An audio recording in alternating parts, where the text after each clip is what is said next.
রাজনৈতিক কি সিদ্ধান্ত বৈষম্য বিরোধী ছাত্র আন্দোলন কি ধরনের কারণ সেটা আমি বলতে পারবো না। তবে সরকারের দিক থেকে আমরা একটা টাইমলাইন দেওয়া হয়েছে 2025 সালের শেষ থেকে 2026 সালের মাঝামাঝি সময়ের মধ্যে নির্বাচন অনুষ্ঠান করা হবে। তবে এটার সময়টা নির্ভর করছে পুরোপুরি আমাদের যে সংস্কার কার্যক্রম তার উপর।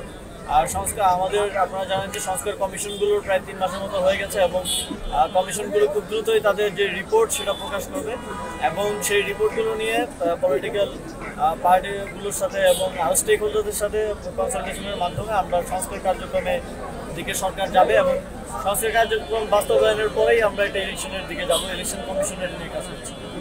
দেখুন, এই আন্দোলনের যেই আমাদের এক দফা ছিল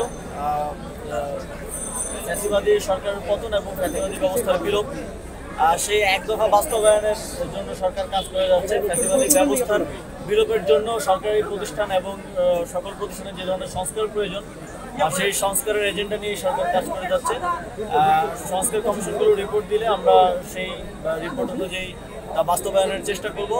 তবে নির্বাচন নিয়ে যে অধৈর্য হয়ে যাওয়া সেটা অবশ্যই সংস্কার কার্যক্রম যেটা চলছে সরকারের সেটাকে কিছুটা ব্যাহত করছে এবং সেখানে এক ধরনের বাধার সৃষ্টি করছে। আমরা আহ্বান জানাবো যে রাজনৈতিক দলগুলোই সংস্কার কার্যক্রমে তাদের মতামত দিয়ে তাদের প্রতিটি সংস্কার কমিশনে তাদের প্রস্তাবনা দিয়ে সংস্কার কার্যক্রমে সহযোগিতা করুক এবং তাদের সাথে আলোচনার ভিত্তিতেই সংস্কার কার্যক্রম সম্পন্ন করা হবে। সুতরাং এখানে কাউকে আসলে বাদ দেওয়া হচ্ছে না, সবাইকে সাথে নিয়ে এই সংস্কারটা করা হচ্ছে।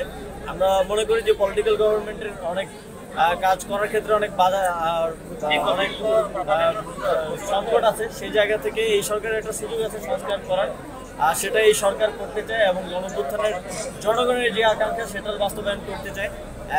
রাজনৈতিক দলগুলোর বাইরেও তো জনগণের অনেক বড় একটা অংশই অভ্যুত্থানে এসেছিল, তাদের সেই আকাঙ্ক্ষা